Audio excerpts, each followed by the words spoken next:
I'm a taxpayer, Yeah. and I'm paying Kathleen Sebelius' salary, and she screwed up, and you're not holding her accountable. Yeah. Well, I promise you that we hold everybody up and down the line accountable. But when we're midstream, Bill, that we want to make sure that our main focus is how do we make this thing work? Why didn't they fire Kathleen Sebelius when there was such a rocky rollout of the Affordable Care Act? We're still talking about that now because the president had said early on, no, we're going to concentrate on getting it right. Well, that point has passed. He says the website's working. And I think that's really the point.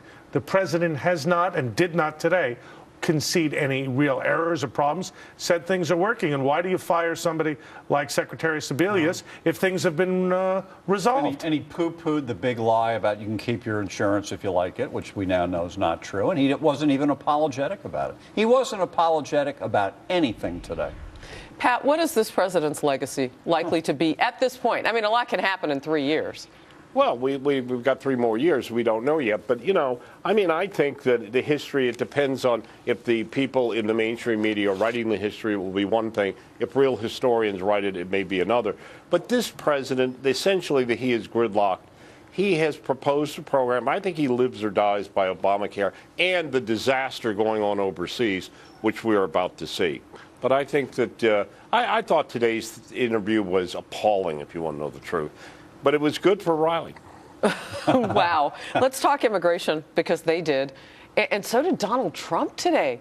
My goodness. He said that the new Republican plan for immigration, well, what did he say, John? I know you want to say it. I didn't hear what Trump said, but I can tell you that I think... He said it would be awful for this country, and I'm cleaning it up. Okay, well, he's wrong. I think the Republican plan says if you're here as an adult who came illegally as an adult, you could ultimately end up getting a green card, have legal status, work here, not worry about getting deported.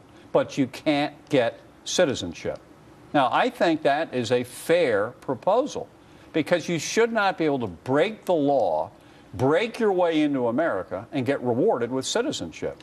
Harris, there are a couple of problems. First, it isn't clear that the Republicans can or will unite around that plan. I don't think the Tea Party will. The other part of the problem is, bottom line, for the Hispanic community, it may be okay for you, John. I don't think it's going to be okay for Hispanics because there's a clear sense that if you live here, play by the rules, pay your taxes, that you ought to be able to eventually get citizenship. This plan doesn't do it. So bottom line, it's too little, too late. I don't think it's going to really produce what the Republicans want. So how do you get these two sides to come together? Because you know, this was supposed to be the issue that Pat, would likely come together on. What will it take?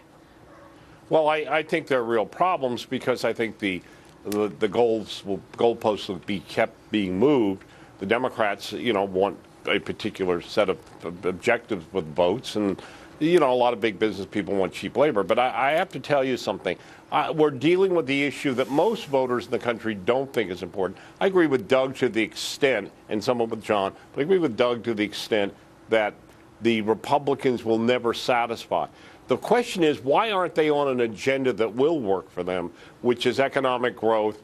And by the way, in the pursuit of an Obamacare, they seem to be desperate. And they're going to be desperate, I think, to surrender, is what the leadership looks like. Okay, real quickly, I read that tweet from Slickersby, was this person's name, about a GOP healthcare alternative. And you said, well, you haven't really seen a complete plan yet. They went away for a retreat, the House Republicans, to the Eastern Shore of Maryland last week. And during that time, they issued a one-page statement of principles that was this immigration thing that we just debated. They have not yet done that on health care. We have 50 different Republican senators and congressmen, each having a plan. And we have all said on this show that Boehner and Mitch McConnell need to get together, get all the members in a room, and hammer out a Republican health care plan that they all campaign on this year. You know what? Cindy S. is not happy.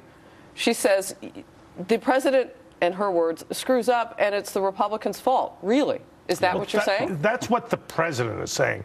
And the reason why John and I and Pat are so frustrated is the Obama administration is failing. 43% approval, but there's no Republican narrative either of criticism or, more importantly, of positive change. All right, we'll come right back. Stay with us.